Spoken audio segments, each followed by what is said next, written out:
Moi, je ne crois que ce que je vois. Ah, t'es sûr? C'est pas plutôt... Je vois ce que je crois?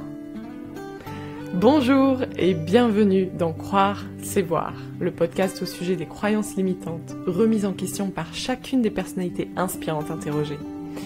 Étant donné que nos croyances sont le fruit de notre inconscient collectif et individuel, nous avons le pouvoir de les conscientiser afin de les transformer et donc de trouver notre voie. Notez le podcast sur votre plateforme d'écoute préférée et partagez-le autour de vous afin de favoriser sa diffusion et de donner encore plus d'inspiration et d'aider le monde à profondément changer ses croyances. N'hésitez pas à me transmettre vos avis, vos remarques, vos questionnements sur les réseaux sociaux. Je vous répondrai avec grande joie. Merci et bonne écoute.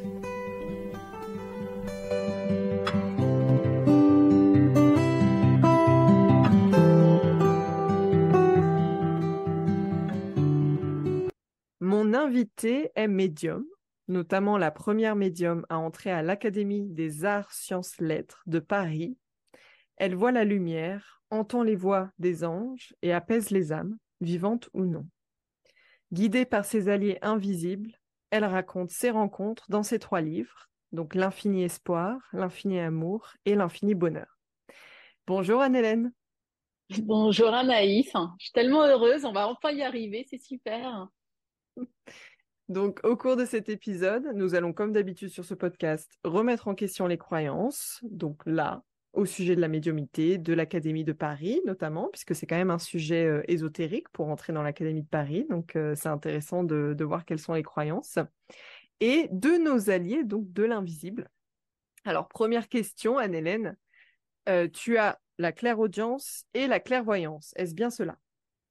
Oui, alors je les entends et je les vois. Je les vois par transparence, hein. Je les vois comme un hologramme en fait. Voilà. Mais ils me parlent par télépathie.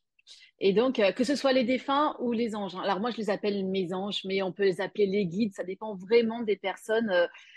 Pour moi, c'est la même chose, hein. Et il faut les appeler selon comment ça résonne dans notre cœur en fait. Et oui. Tout à fait. Alors, puisque tu les entends par télépathie, ce ne sont donc pas des voix. Non, non, non, c'est vraiment par télépathie, ils me parlent par télépathie. Je leur réponds aussi dans ma tête, hein. Je parle pas à voix haute. Mais c'est vraiment magnifique. Alors, je sais, hein, vraiment faire la différence quand c'est ma propre petite voix intérieure qui parle ou quand c'est eux, parce que les messages sont tellement différents, c'est pas forcément le même vocabulaire, c'est très simple. Et c'est surtout que ça m'éclaire énormément dans mon quotidien. Alors là, je parle des anges, hein, quand ils me donnent des clés pour que je puisse avancer sur mon chemin. Et après, c'est vraiment des clés universelles que je reçois qui peuvent vraiment aider tout le monde, hein. Et c'est ça que j'aime transmettre dans mes livres. D'ailleurs, comme je dis, hein, mes livres, pour moi, ils me sont dictés. Donc oui, il y a toute la partie avec les défunts où là, effectivement, ce sont mes témoignages. C'est ce que je vis avec les défunts et puis les personnes qui viennent à ma rencontre. Mais sinon, quand je suis avec mes anges, et vraiment, c'est beaucoup d'amour, beaucoup de lumière et des messages qui me font énormément de bien et qui m'aident à comprendre pourquoi on est sur Terre, qu'est-ce qu'on est venu y faire et comment on peut se sentir vraiment bien au quotidien. Alors justement, quels sont les messages que tu reçois par rapport à notre présence sur Terre? Par rapport à notre point sur Terre, c'est que nous sommes sur Terre pour apprendre à aimer et donner de l'amour. En fait, je pense que c'est le message et l'enseignement le plus important que j'ai pu recevoir.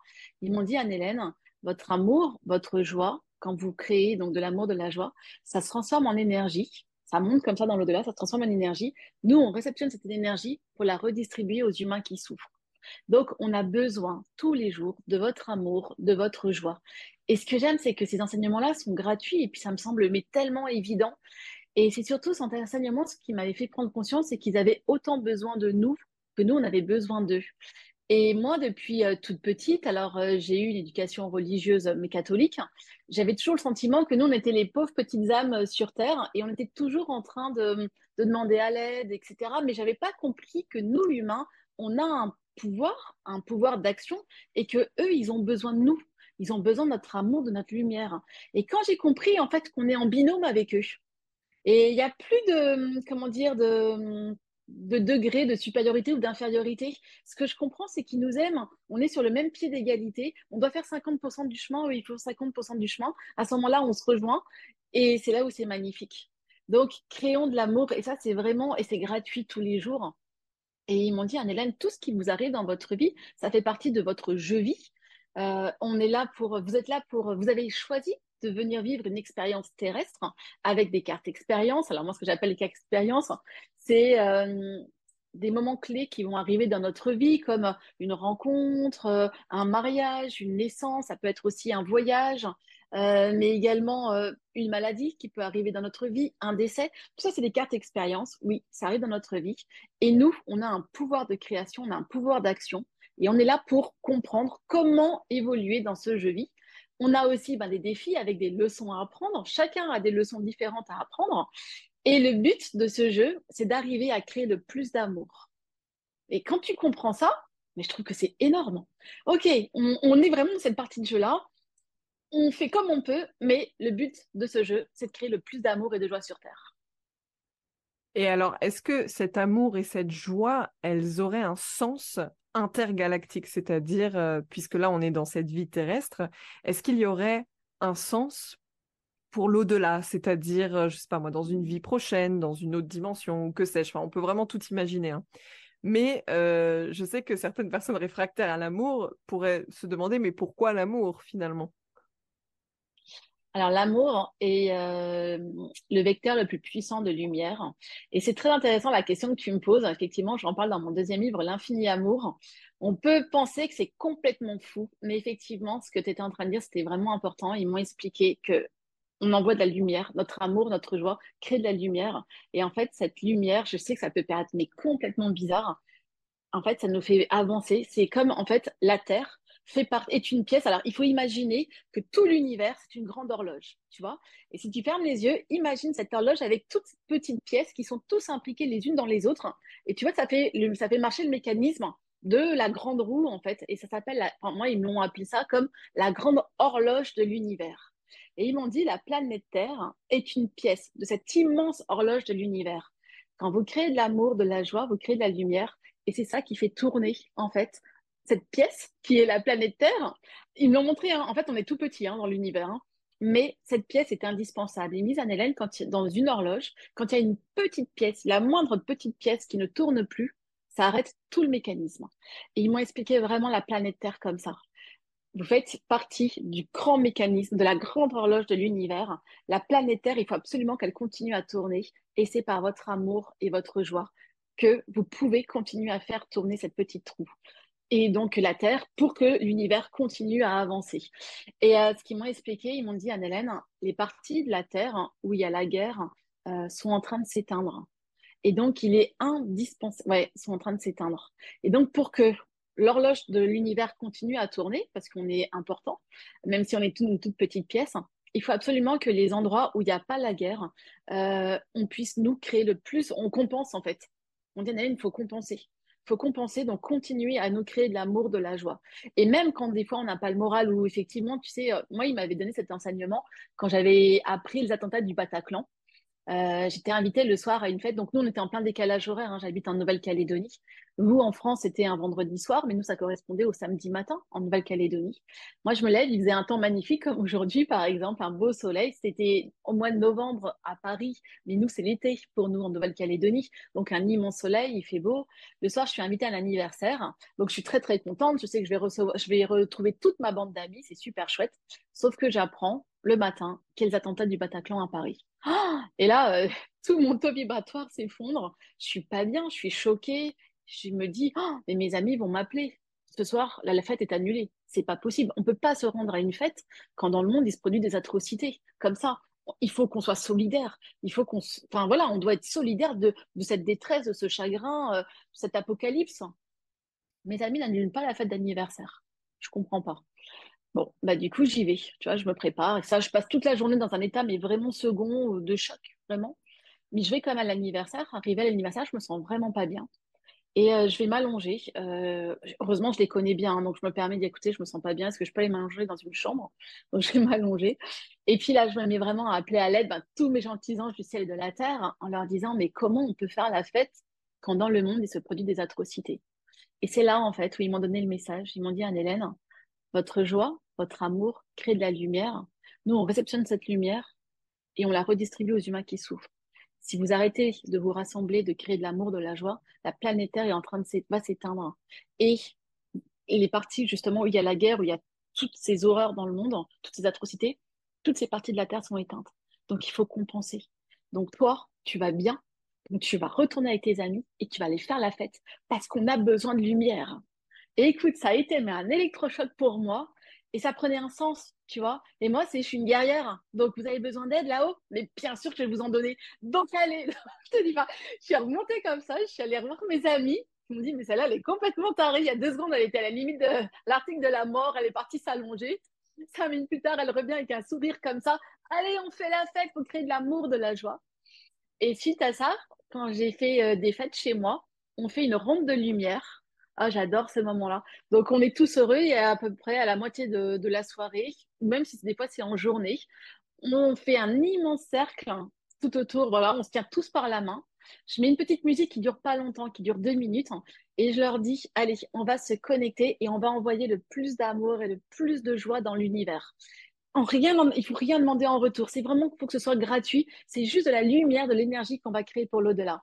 Et au départ, quand j'ai commencé à le faire dans mon jardin, parce qu'il faut savoir, c'est que mes amis sont très terre à terre. Alors, on ne parle pas de tout ce que je fais. On parle de plein de choses de la vie, j'ai envie de dire terrestre, humaine. On ne parle pas trop de mes connexions avec l'au-delà. Ils l'ont découvert quand ils ont lu mes livres. Donc, il a fallu que j'aille tout doucement. Donc, au départ, on était 3 à faire cette petite ronde, et puis 4. Et maintenant, il y a tous les enfants qui viennent avec nous. Il y a même les maris, parce que c'est eux les plus réfractaires. Mais finalement, ils ont compris que c'était gratuit. On fait rien de mal. On se tient juste par la main pendant 2 minutes. On se connecte en créant plein d'amour dans notre cœur. Et Et là, ça c'est fait beau. un projecteur de lumière qui part. C'est magnifique parce que ce que j'aime là dans ce que tu dis, c'est que tu remets en question des croyances de notre inconscient collectif qui dit que quand il y a des guerres, quand il y a un événement malheureux, quand il y a même un défunt qui part, enfin un être cher qui part, eh ben ça veut pas dire qu'on doit être là à se morfondre et à rester dans une ambiance morose et à être forcément triste. Alors bon, si on est triste évidemment, hein, le but c'est d'accueillir la tristesse. Mais si on n'en ressent pas la tristesse, il y a même des gens qui me disent mais bah, je comprends pas, je ressentais pas de tristesse. Oui, mais tant mieux en fait. Et ce que j'aime là, c'est que tu remets en question ces croyances-là de l'inconscient collectif qui dit que bah, Mm. puisqu'il y a la guerre, puisqu'il y a un séisme au Maroc, enfin le dernier séisme qu'il y a eu au Maroc, et ben Mm. on peut pas faire la fête, c'est pas possible. Et là, tu remets Ouais, ça en question en disant bah au contraire, c'est justement ça aide l'humanité, ça aide le monde c'est ça. de distribuer de l'amour, de la joie. Mm. Donc tu commences fort, Anne-Hélène, pour remettre cette croyance en question. Merci beaucoup. Bah, avec plaisir, en tous les cas, ça a vibré, ça a donné un sens. Ça a donné un sens et ça m'aide et en me disant, j'ai un pouvoir d'action. Tu sais, souvent, on subit des choses. Bah voilà, il y a eu un séisme, on le subit, il y a la guerre. Qu'est-ce que tu veux, moi, à mon échelle, que je fasse avec la guerre qui est en ce moment dans le monde? Je me sens mais vraiment inutile, il y a à part subir. Et là-haut, les anges me disent, Anne-Hélène, tu as un pouvoir d'action. Tu as un pouvoir d'action, tu peux nous envoyer de l'énergie. Juste gratuitement. Parce que moi, j'insiste là-dessus, c'est que tous les outils que les anges m'envoient, c'est gratuit. C'est juste avec notre cœur. C'est ça, c'est qu'on n'a pas besoin d'aller acheter des livres ou acheter des outils pour ça spécialement. Ça vient de notre intuition profonde en fait. Ouais. Euh, mais alors, est-ce que on peut appliquer ça, ce principe d'amour et de joie, aux personnes qui sont nées dans un environnement social extrêmement difficile et qui malheureusement n'ont même pas eu la possibilité d'avoir accès à cette lumière parce que ils sont arrivés voilà avec dans cette vie terrestre avec énormément de malheurs et de difficultés et je pense que quand même c'est pas forcément accessible à tout le monde dans la mesure où il faut déjà bien vivre pour pouvoir avoir accès à cet amour. Alors bien sûr il y a des exceptions, ça c'est sûr on va pas le nier. Il y a des personnes qui n'ont rien et qui sont malgré tout dans la joie et dans le bonheur permanent malgré les maladies, malgré tout. Bon, c'est une force d'âme particulière, on est d'accord, mais en majorité, ce n'est pas le cas. Donc, qu'est-ce qu'on pourrait dire pour ces personnes-là? Je vais vous dire, moi, ce qu'ils m'ont dit, parce que je me suis posé les mêmes questions. Et j'ai besoin, voilà, là aussi, d'avoir ces réponses-là. Et quand je leur ai dit, mais effectivement, tout ce que tu viens de dire, comment eux, ils peuvent faire pour créer cet amour, cette joie? Ils m'ont dit, Anne-Hélène, alors moi, je suis bourguignonne à l'origine, même si j'habite en Nouvelle-Calédonie, donc je suis bourguignonne, il y a les vins de Bourgogne, j'adore, voilà, les vins en Bourgogne. Ils m'ont dit, Anne-Hélène, tu sais, plus c'est difficile, plus la lumière va être quelque part de bonne qualité. Je m'entends. Ils m'ont dit, Anne-Hélène, tu sais, regarde, les vignes en Bourgogne, alors nous, c'est la Côte d'Or, en fait, en Bourgogne. La route des grands vins, où il y a les vins les plus chers de Bourgogne, c'est en Côte d'Or. En Côte d'Or, c'est comme ça, en fait. C'est une côte. OK? Les vins les plus chers, c'est les vignes qui vont produire les vins les plus chers. C'est les vignes qui vont être en hauteur et qui vont avoir le plus de mal, en fait, à pousser. Ils vont avoir le moins d'eau possible. Tu vois, en bas, c'est les villages. Et eux, quand il pleut, toute l'eau déferle, en fait, de la colline. Et ces vignes en bas, eh ben, elles vont produire un vin de moins bonne qualité. Alors que les vignes qui sont en hauteur, comme ça, elles vont avoir plus de difficultés, elles vont avoir en fait quelque part plus de mérite à créer du bon vin. Et c'est elles qui vont réussir. Et c'est ce qu'ils m'ont dit. Ils m'ont dit, Anne-Hélène, regarde, mais même les arbres autour de toi, il faut du stress pour qu'ils créent des fruits. Sinon, il n'y a pas de fruits. Tu vois, souvent on dit, bah là, il y a pas eu, je sais pas, il y a eu trop de sécheresse, hein. Et ben, la qualité des fruits, des fois, ils vont être beaucoup plus sucrés quand il y a eu plus de sécheresse ou autre, tu vois. Et ils m'ont dit, bah, c'est un peu la même chose. Plus c'est difficile et plus vous allez réussir à créer de l'amour et de la joie, ça va colorer en fait votre lumière, une couleur particulière qui va faire que elle va encore plus nous aider. Ah, c'est beau. D'accord. Bon, bah Mm. j'entends le message alors. Alors, on n'a pas posé la première question qui était Vas-y. quand as-tu commencé à entendre des voix et à voir des défunts? Enfin, pas Mm. entendre des voix, mais à Mm, communiquer mm. avec les défunts. Alors depuis toute petite en fait. Alors déjà, comme je t'ai dit, j'avais une éducation religieuse. J'étais à la catéchèse depuis la maternelle.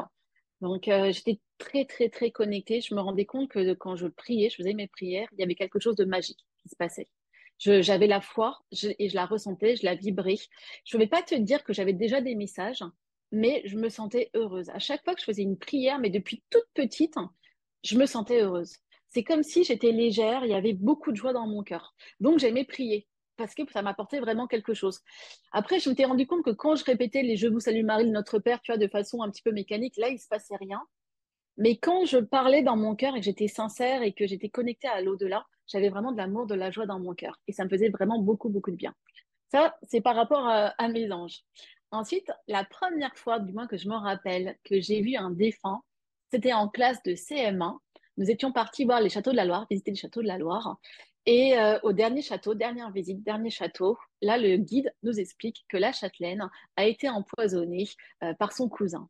Et pour la première fois de ma vie, ça résonne dans mon cœur. La châtelaine m'apparaît, donc je la vois. Pareil, elle m'apparaît sous forme d'hologramme. Elle est en transparence devant moi. Elle se connecte à mon esprit et elle me dit, mais pas du tout. C'est pas comme ça que je t'ai assassiné. Et il faut que tu rétablisses la vérité. Et sauf que moi, ben, je suis toute petite, tu vois. Et en fait, c'était son oncle qui l'avait assassiné. Et j'ose pas. Elle me dit, oui, j'ai été empoisonnée, etc., par lui. Et j'ose pas le dire parce que j'ai peur qu'on me prenne pour une menteuse. J'ai peur qu'on me dise, oh, mais elle veut faire son intéressante. Euh, donc, j'ai envie, franchement, je m'en rappellerai très, très bien de cette scène. Je suis à deux doigts de dire, j'ai quelque chose à dire, est-ce que je peux prendre la parole? Et en fait, non, j'ose pas. Et donc, je vais repartir avec ça dans mon cœur. Et je vais pas me sentir bien, je vais garder ce poids, tu vois, en me disant, j'aurais pu l'aider. Je pense que si j'avais pu dire la vérité, si tu avais pu remettre les choses en place, elle aurait pu être libérée et elle aurait pu partir. Donc, quelque part, je crois que cette dame-là, elle n'était pas partie dans l'au-delà parce qu'elle vivait ben, son décès comme une injustice, tu vois. Qu'on n'ait pas trouvé qui l'avait vraiment assassiné. Elle est restée coincée sur Terre. Et j'ai pas pu l'aider parce que j'étais trop petite.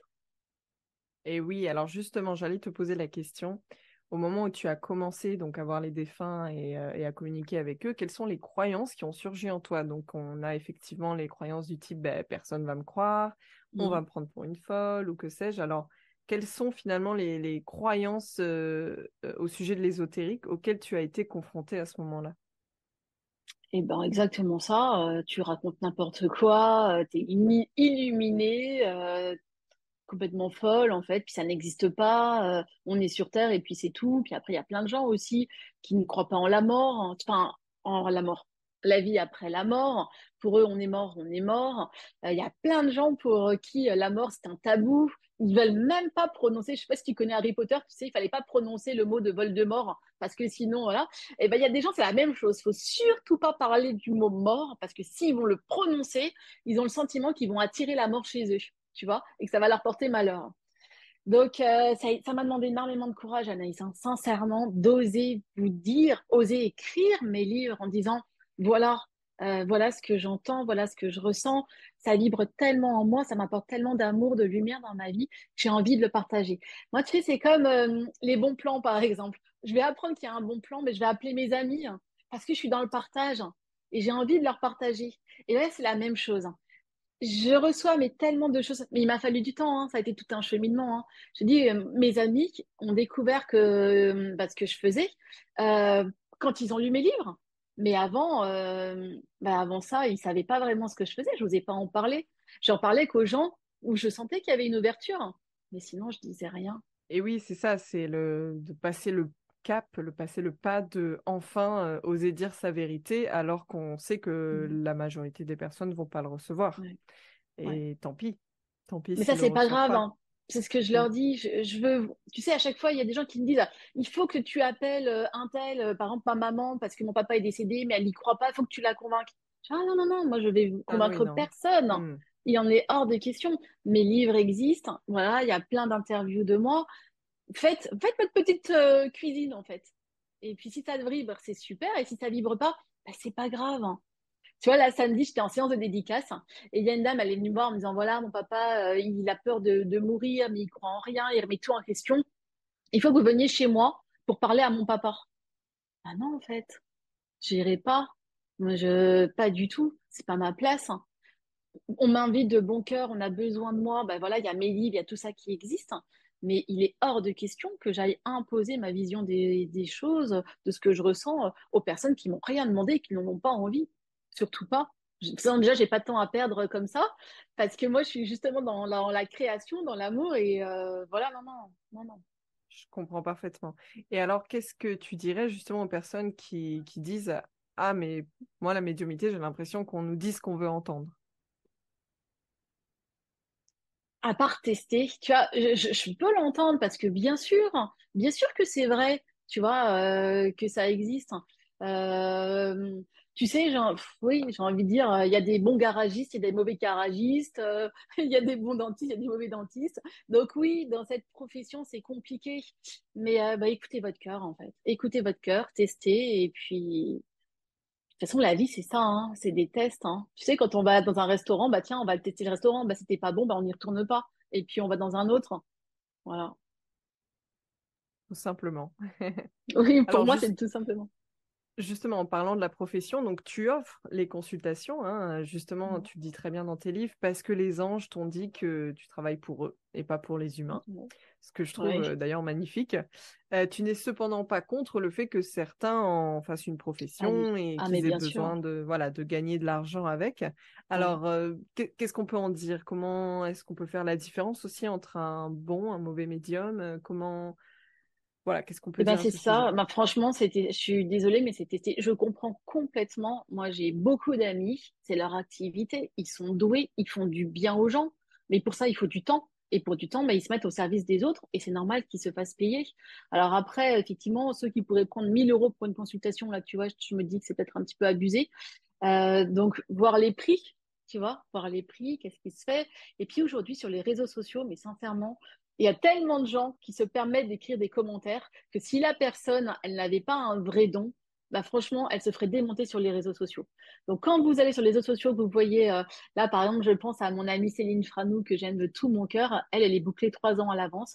Je crois qu'elle prend 50 ou 60 euros, je crois, la consultation, tu vois. Et elle est bookée et elle le fait avec le cœur. Elle fait des lives gratuits.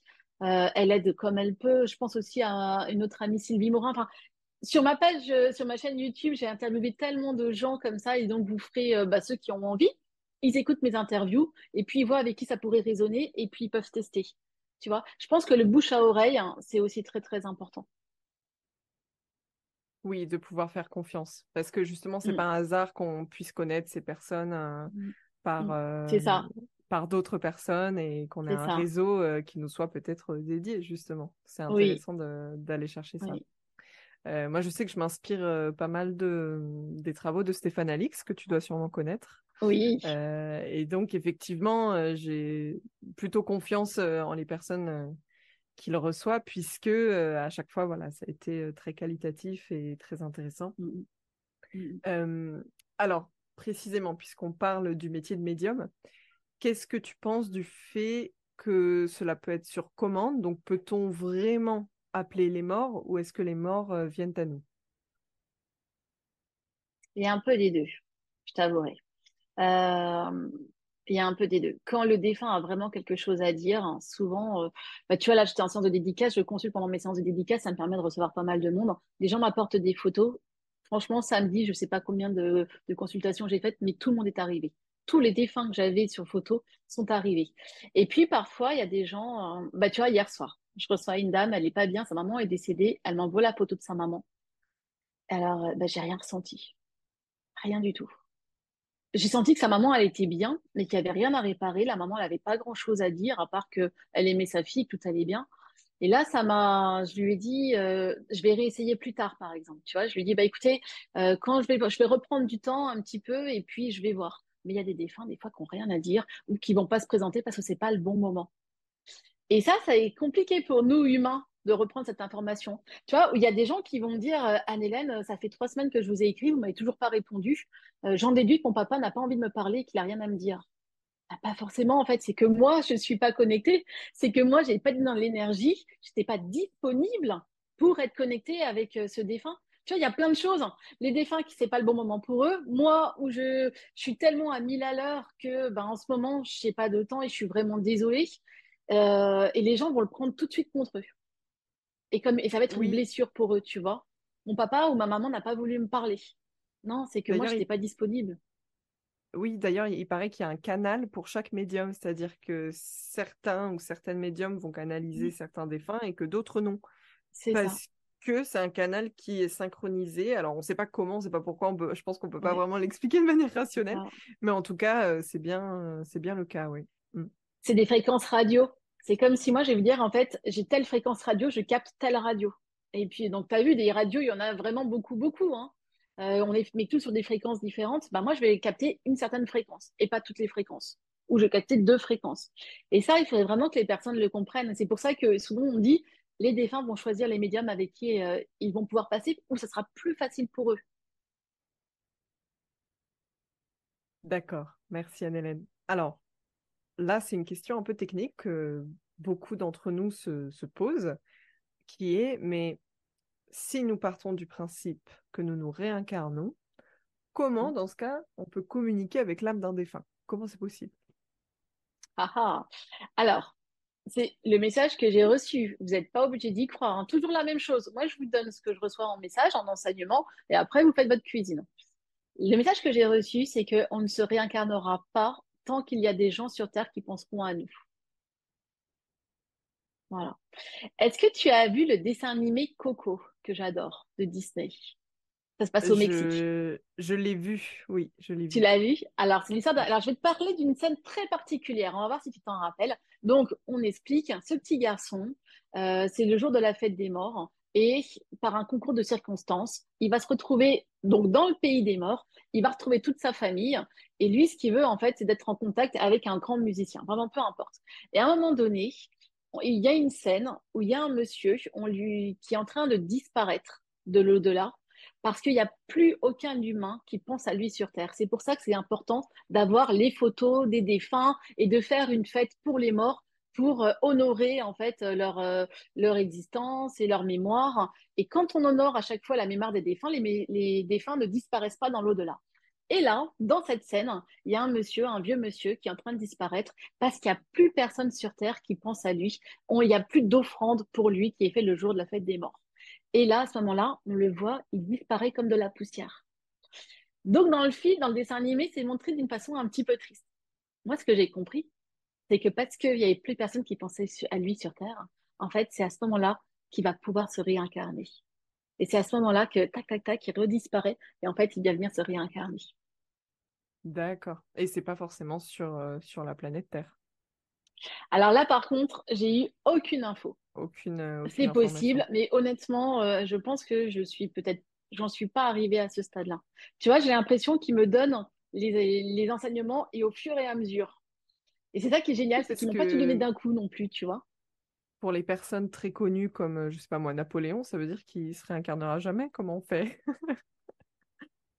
Et ben, c'est possible qu'ils se soient pas réincarnés. Ouais, effectivement, c'est pas bête ce que tu me dis. Ouais, Et oui, c'est je pas me mal. dis Et toutes d'ailleurs, les tu sais, personnages d'histoire. ouais, mais Mm. quelque part, regarde, moi j'aime beaucoup Patricia Daré et elle en parle qu'elle est en contact avec Napoléon. Donc quelque part, oui, ça prouverait qu'il s'est pas réincarné. Oui, c'est vrai Mm. que Patricia Daré qui a une médiumnité très affirmée dans ce qu'elle dit. J'aime beaucoup sa manière de voir les choses. Elle cache. Mais alors, oui, voilà, elle est très cash. Puis elle veut pas rassurer les gens. Elle dit, oula, non mais on conserve nos caractères, oubliez le fait que ça y est, on passe dans l'amour. Alors oui, forcément, il y a une part de salvation, mais les personnes gardent leur caractère, hein. C'est Il intéressant y a un peu à des voir deux aussi. là-dessus. Il y a un peu des deux. Oui, Effectivement, ils vont garder leur caractère et, et parfois, ils vont s'assouplir aussi. Vraiment. Tu vois, c'est beaucoup de papas, des papas qui n'ont pas forcément assuré sur Terre parce que pour tout plein de raisons. Une fois qu'ils vont venir à décéder, la plupart du temps, ils viennent voir leur fille. C'est souvent, c'est souvent les filles qui viennent me consulter parce qu'il y a quelque chose à réparer. Et là, ils leur promettent, mais tous les papas pratiquement, promettent de se rattraper. Et le caractère, il change. Et là, ils veulent faire alliance, ils veulent faire équipe avec leur fille. Ils disent, ben, tu sais, j'ai pas assuré sur Terre. J'avais effectivement tel et tel caractère. Aujourd'hui, j'ai évolué, j'ai grandi, j'ai changé de dimension. J'ai compris, j'ai appris. Et là, tu fais appel à moi, je serai là pour toi. c'est beau. Donc, il y a de l'espoir. Oui, bien sûr. J'espère. Et alors, dans ce cas, si les défunts ne se réincarnent pas de suite, Mm, où sont-ils? Quel est cet espace dans lequel on peut les communiquer? mm. Ça, c'est très compliqué. Ça s'appelle effectivement, on l'appelle l'au-delà, tu vois, au-delà. Ce qu'ils m'ont expliqué, c'est rigolo, hein, ça c'était dans mon dernier livre, L'Infini Bonheur, qu'ils étaient juste à côté de nous. C'est comme s'il y avait un voile. Tu sais, c'est vrai que même moi, je regarde tout le temps le ciel, je m'adresse à eux dans le ciel, etc. Et en fait, ils m'ont dit, c'est une dimension qui est à côté de vous. C'est juste un rideau, en fait. Vous arrivez à ouvrir le rideau, on est juste derrière le rideau. On est derrière le voile. Vous, vous regardez le ciel, mais on est c'est une dimension qui est à côté. C'est pour ça que des fois, quand on les voit, ça peut être très, très furtif. En fait, ça serait peut-être deux dimensions qui se superposeraient l'une sur l'autre, tu vois. Ils sont juste à côté de nous. Mais alors, est-ce qu'on pourrait Et se sentir ouais, vas-y. observé dans ce cas? Ah oui, on peut se sentir observé, mais ils nous voient, ils nous voient, ils nous entendent, ils savent. Tu vois, souvent, il y a des gens qui me disent, bah là, toujours pareil samedi, j'ai eu tellement de monde en dédicace samedi. C'était Anne-Hélène, est-ce que vous pouvez dire à ma maman, bah voilà, qui s'est passé ça, sa petite fille, elle a eu le bac, elle aurait été tellement fière. Bah en fait, elle le sait. Elle le sait que sa petite fille, elle a eu le bac. Ils sont là dans les moments, dans nos moments. Ils sont là. Alors pas forcément tout le temps, mais quand on pense à eux, ils sont là. Ils nous voient. Tu vois, pareil, autre chose aussi samedi, quelqu'un qui vient me dire, ah, voilà, mon papa est décédé, il aurait été un super papy, mais il est décédé avant que mon fils avant que mon fils arrive, en fait, avant que j'accouche. Ok. Et elle me dit, cette dame-là, elle me dit, ouais, ce qui est bizarre, c'est qu'ils sont hyper connectés, etc. Et ben, en fait, ils étaient ensemble dans l'au-delà, tu vois. La personne décède, elle est déjà avec les enfants ou les futurs petits-enfants. Et ils passent du temps ensemble. Donc, quand le petit enfant, la petite fille, le petit garçon vient à naître et qui se sont très très proches du papy ou de la mamie alors qu'ils se sont jamais vus sur Terre, c'est parce que c'est leur âme qui se rappelle du temps qu'ils ont passé ensemble là-haut. On est, on est tous liés. Super. Mais alors, dans ce cas, avant de s'incarner, il y a ce passage vers cette dimension-là, dans ce cas. Je suis Mm. désolée, c'est très technique hein, Ouais. ce que Non, je non, mais bien demande, mais sûr. effectivement, Ouais. c'est des questions qu'on se pose. On est dans la source, ok? Il y a une source. On va dire, l'au-delà, en fait, c'est la source. Et il y a comment dire, toutes ces petites âmes qui sont là. Et une petite âme, ben, elle part sur Terre Et quand elle s'en va, en fait, on vient vivre un je-vis, mais vraiment une partie de je-vis. Donc, on est dans ce petit réservoir d'âme dans l'au-delà, donc juste à côté, en fait. Hop, la source. Et une petite âme est un fragment, en fait, de la source. On arrive dans cette partie de je-vis. On va venir incarner, en fait, un corps terrestre. Voilà, parce qu'on a besoin d'une âme, en fait.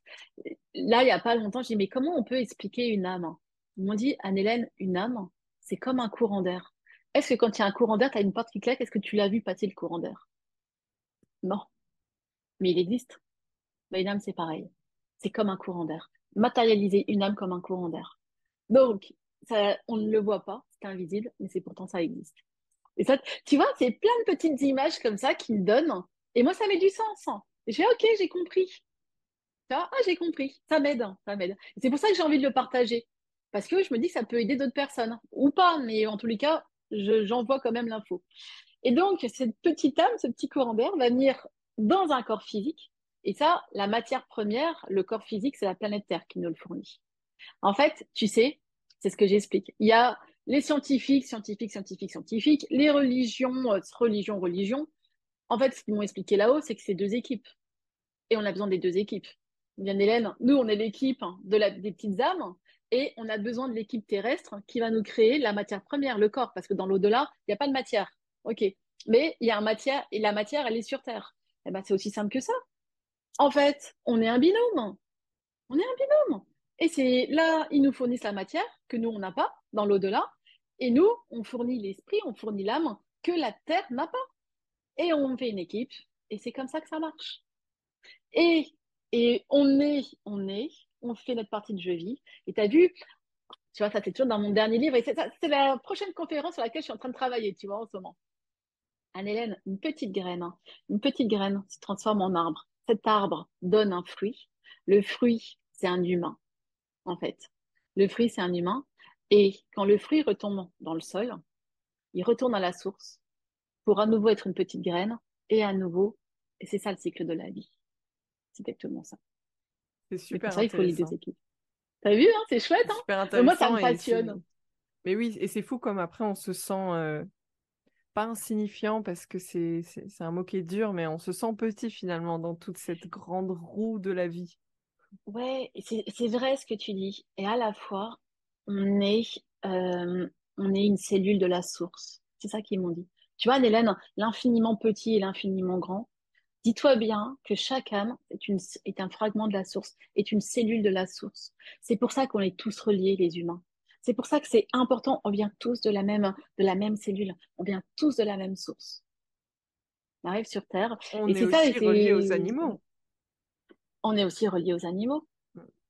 C'est pareil pour les animaux, tu sais. Les animaux, ils m'ont expliqué, notamment nos petits animaux, nos petits compagnons, c'est des anges. Ils m'ont dit, en fait, vous pensez que c'est vous qui choisissez l'animal de compagnie, mais pas du tout, c'est lui qui vous choisit. Il y a une connexion qui se fait. Il vous choisit parce qu'il va veiller sur vous. C'est un ange terrestre. Un animal, c'est un ange terrestre. C'est pour ça qu'il faut en prendre soin. Et c'est Et c'est vrai qu'ils nous pareil, hein, font on les beaucoup, retrouve beaucoup de après, hein, bien. tu vois. Mais oui, Ouais, c'est beau. ouais. Et on les retrouve après. Alors, est-ce que tu canalises d'autres types de canalisation que les défunts, alors notamment les anges, Mm. mais est-ce que tu canalises voilà, d'autres formes de vie, hormis les anges et les défunts? Je me souviens, il me semble que c'est dans un de tes livres, tu es parti à Venise et Oui, tu as eu des attaques dans l'invisible sans ouais. même contacter ne serait-ce qu'un Oui, oui, défunt ou d'être en contact avec d'autres ouais, personnes. ouais, Alors, ouais, ouais, qu'est-ce que tu ouais. peux nous dire à Ça, ce sujet? c'était une âme du bas astral, hein, tu vois. Mais j'ai pas d'autres explications. Effectivement, c'était une âme qui a voulu, ouais, une âme du bas astral qui a essayé de prendre possession, tu vois. Elle m'aspirait comme ça. Et, euh, et c'était comme dans un rêve éveillé, mais j'étais tétanisée, je pouvais plus bouger.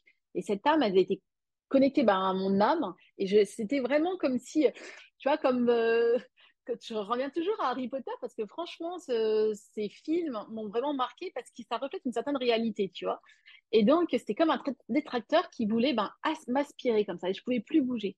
Et comment j'ai réussi à m'en sortir, c'est quand j'ai repris, on va dire, pas connaissance, mais j'ai repris toutes mes capacités. Et j'ai dit non, je suis dans la lumière. Et je l'ai répété comme un mantra. Non, je suis dans la lumière, je suis dans la lumière, je suis dans la lumière. Et clac, là, mon ange est arrivé. Et cette âme errante, cette âme ouais, du bas astral qui voulait m'absorber, tac, elle est partie. Et c'est comme ça que j'ai compris que je pouvais m'en protéger. Et que j'étais ouais, et que j'étais vraiment du côté de la lumière et que ça avait marché. Tu vois? Mais Ça, après, être ça peut faire connecté à peur, d'autres hein. dimensions, ouais, ça fait peur. Ouais, heureusement, ça m'arrive pas tout le temps. Mais tu vois, Patricia Daré, je sais Ouais. que ça lui arrive énormément. Oh, Il y a plein de gens à qui ça arrive. Ouais, ouais, d'accord. heureusement, ça m'arrive pas souvent. Pas souvent. Heureusement. Oui, c'est vrai que c'est moins Mm. sympa, ça, les attaques dans Ouais, non, l'invisible. non. Ouais. Ouais, non, non. Et, est-ce que, au contraire, plutôt des visites tendres, je dirais, je sais pas moi, d'esprit de la nature, ou est-ce que tu communiques avec d'autres formes Les d'entités? arbres. J'adore les arbres. J'adore parler, je sais. J'adore parler aux arbres. Tu vois, je leur demande la permission. Une fois, c'est un arbre qui m'a dit, avant de mettre ta main sur moi, demande-moi la permission. C'était au Japon, tiens. J'adore aller au Japon. C'était au Japon. Moi, instinctivement, j'allais vers les arbres, tu vois, et puis hop, je faisais un petit câlin à l'arbre. Il y en a un qui m'a dit, ben, avant, c'est OK, mais demande-moi la permission.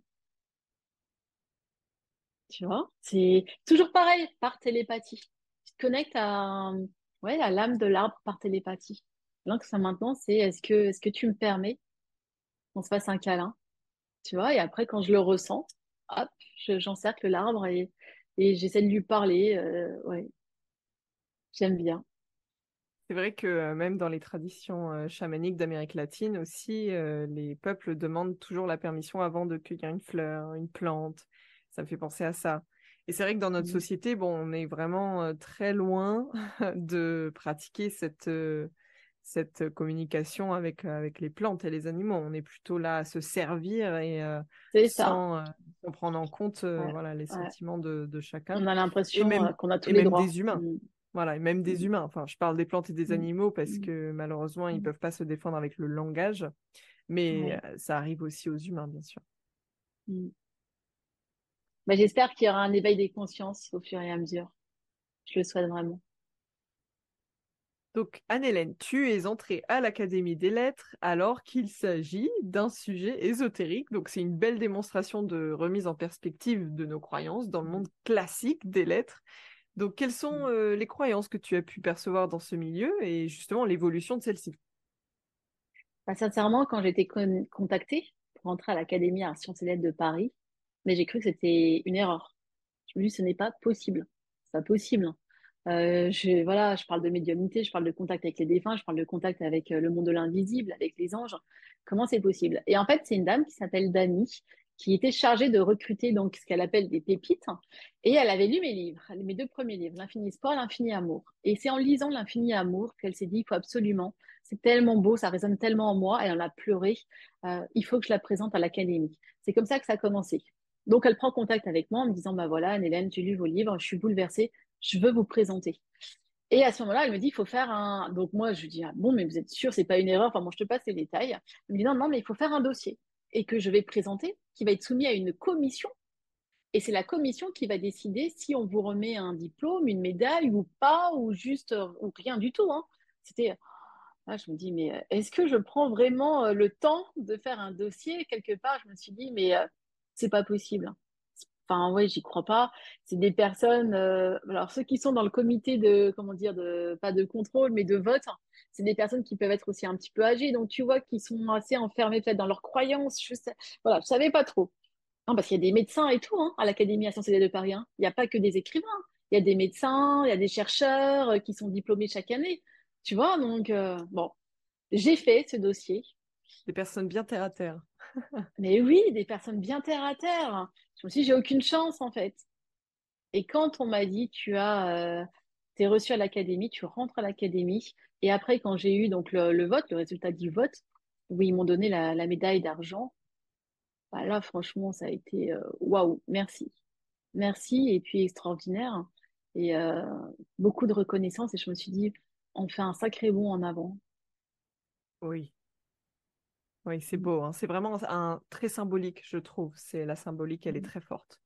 De Ah montrer que ouais. ça y est, on s'ouvre, ça y est, on reste pas là dans nos carcans rationnels, dans notre mental et qu'on n'ose se fier plus aux ressentis, à nos ressentis des autres, évidemment, puisque c'est aussi comme ça qu'on peut avoir plus d'espoir et qu'on est plus relié aussi à notre réalité. Et ça, je t'avouerai que ça m'a donné de la force. Tous les témoignages que je reçois me donnent de la force. Toutes les personnes qui lisent mes livres, ça me donne de la force pour continuer. Mais que l'Académie me reconnaisse et me donne ce titre, bah, ça me donne encore plus de légitimité, c'est vrai, quelque part, tu vois. Et du coup, j'ose encore plus.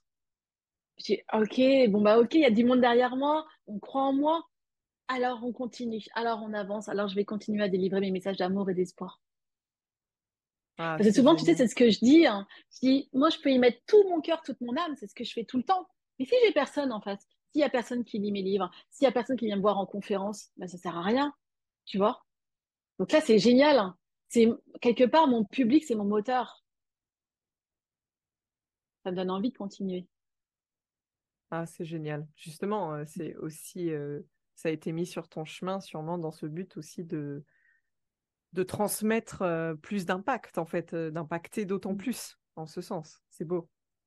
Mm. Alors, on approche Merci. à la fin de ce podcast et je pose toujours donc une question en fin de podcast. Donc, je vais la modifier un peu pour toi, Anne-Hélène, puisqu'on parle de l'âme, de l'au-delà, de nos défunts. Penses-tu que notre âme est illimitée? Alors, tu définis illimité comme tu le souhaites, hein, il n'y a pas de définition particulière. Ok. Ce que je répondrais, alors, moi, dans illimité, ce que j'entends, c'est que tout est possible. On a un pouvoir de création. Tout est possible. À partir du moment où on y met tout notre cœur, toute notre âme et qu'on est focalisé sur ce qu'on a envie de transmettre, tout est possible. Et d'ailleurs, j'en suis la preuve parce que je suis partie vraiment de rien du tout. Je suis partie de cette petite fille qui, en classe de CM2, n'a pas osé prendre la parole en disant qu'il y avait un défunt qui était apparu devant elle et que ce défunt avait besoin d'aide. Et aujourd'hui, ben, je vais avoir 47 ans et j'ai vraiment cheminé. J'ai gardé la foi. Il y a eu des fois où peut-être j'ai pu, tu vois, un petit peu les montagnes russes, où j'ai pu manquer de confiance en moi. Et à chaque fois, j'ai eu la foi que tout était possible et que là-haut, l'au-delà, ils veulent notre bonheur.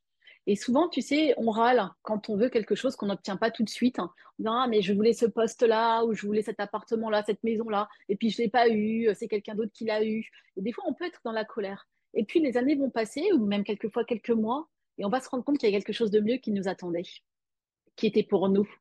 Donc, ce que j'ai envie de dire, c'est que notre âme, on a un pouvoir de création qui est illimité. On peut créer ce qu'on veut. Mais que parfois, là-haut, ils veulent aussi le meilleur pour nous-mêmes. On est en équipe.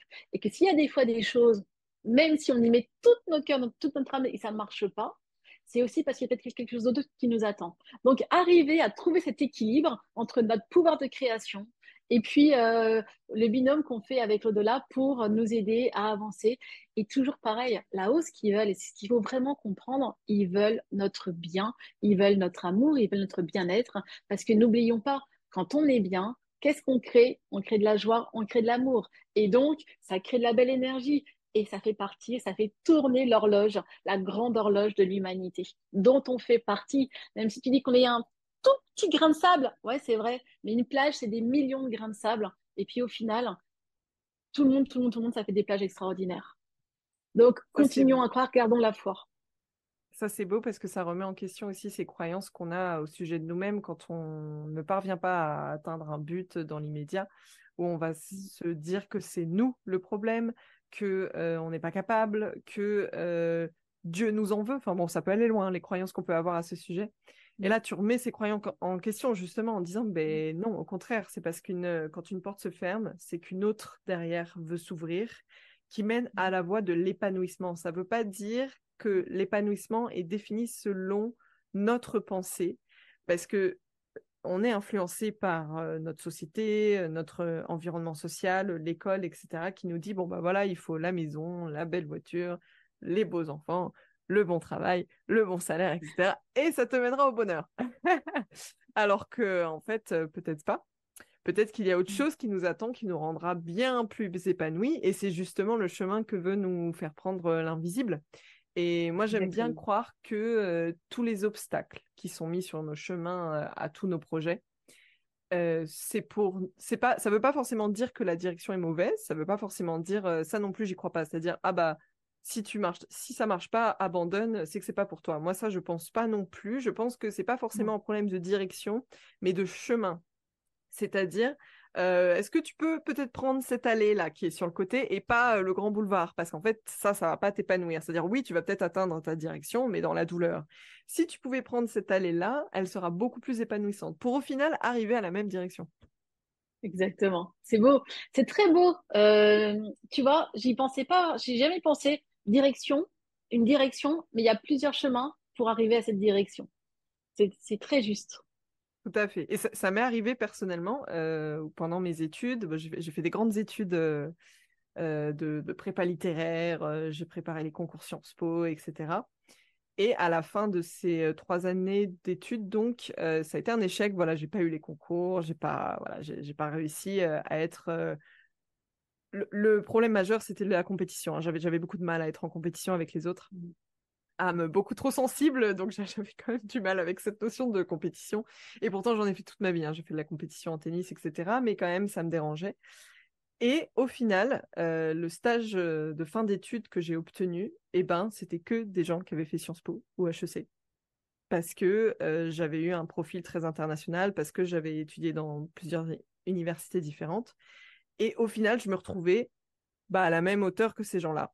Mais j'avais pris un chemin différent, Avec- adapté à ma sensibilité. Et ça, c'est beau. Je trouve justement ça valide en fait cette idée que si c'est pas ce chemin-là, ce sera un autre qui sera sûrement plus épanouissant pour toi et qui te convient mieux. Ah, mais ça, c'est un beau témoignage. Mm. Bravo. Merci, Anaïs. Vraiment. Et ouais, c'est un très, très beau témoignage. Et c'est ça. Et ne pas oublier que dans l'au-delà, eux, ce qu'ils veulent, c'est qu'on soit heureux. Tu vois? Les gens me disent, Anne-Hélène, est-ce que je peux changer de travail pour demander à mon ange? Enfin, je vous dis, hein, votre ange, il s'en fiche, en fait, hein. Vous pouvez aller où vous voulez. Eux, ce qu'ils veulent, c'est que vous soyez heureux. Tout est expérience. Une phrase qui est difficile à entendre, mais qu'ils m'ont donnée, hein. Rien de ce qui vous arrive n'est grave. Waouh. Là, les gens, ils peuvent être choqués. Comment ça? T'as vu ce qui m'est arrivé? Comment ça, c'est pas grave? Rien de ce qui vous arrive n'est grave. Tout ça, c'est des expériences. Donc, vous tombez, vous vous relevez. Vous gardez confiance. Vous découragez pas. Tu vois, une phrase aussi qui m'a envoyé, c'est ne vous découragez pas, vous êtes tant aimé. Et là, quand j'entends cette phrase-là, j'ai l'impression qu'on me met, tu vois, une couverture toute douillette sur moi. Un petit cocon comme ça. Vas-y. Et ça ne veut pas dire qu'on n'a pas le droit de traverser nos émotions beaucoup plus sombres et difficiles à vivre. Au Bien sûr. contraire, c'est cette émotion, il faut vraiment la voir comme un nuage qui passe. Et si on vit des périodes plus longues en revanche, par exemple la dépression, où là, ça se transforme carrément en maladie, c'est-à-dire que notre mal-être a créé une maladie qui est la dépression, mais c'est des grands moments de vulnérabilité dans lesquels on apprend énormément. Même si c'est douloureux, même si on n'a aucune énergie, même si on n'a aucune patience et qu'on n'a pas envie d'accepter des challenges, infimes soient-ils, la remise en question dans une dépression, elle est si grande. Enfin, si on sait apprendre aussi le message d'une dépression, hein, je dis ça, mais bon, il y a des personnes qui n'en font rien et d'ailleurs qui vont avoir une forme de dépression chronique justement parce que le message n'est pas passé. Euh, donc, justement, c'est de pouvoir se laisser traverser par ces émotions sans pour autant oublier qu'on est aimé, qu'on est soutenu. Si on n'est pas soutenu par les humains, on est soutenu dans l'invisible. Et d'ailleurs, c'est fou comme les personnes se tournent vers le spirituel, vers l'au-delà, quand ça va pas, quand ils sont au pied du mur, quand on est en temps de guerre, mais parce qu'en fait, il reste plus que ça. Et l'idée, enfin, je pense que le message à faire passer dans tout ça, c'est de le cultiver au quotidien, même quand ça va, en fait. C'est de remercier, d'être dans la Bien gratitude, sûr. de savoir que on est toujours accompagné, même si dans certains moments, c'est beaucoup plus difficile des moments qui sont beaucoup plus difficiles à vivre. Tout à fait. Je suis d'accord avec toi. Anne-Hélène, merci infiniment pour ce deuxième podcast que nous avons réussi donc à mettre en place avec une super belle connexion. Vraiment, je suis ravie et je pense que ton message est plein d'espoir pour notre humanité. Merci beaucoup. Merci Anaïs de m'avoir invitée. J'ai passé un très bon moment. À bientôt.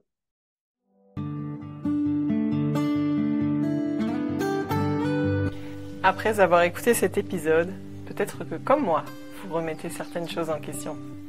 N'hésitez pas à laisser des commentaires à ce sujet sur les réseaux ou directement sur votre plateforme d'écoute. Croire, c'est voir pour aujourd'hui, c'est fini. Abonnez-vous pour retrouver le prochain épisode.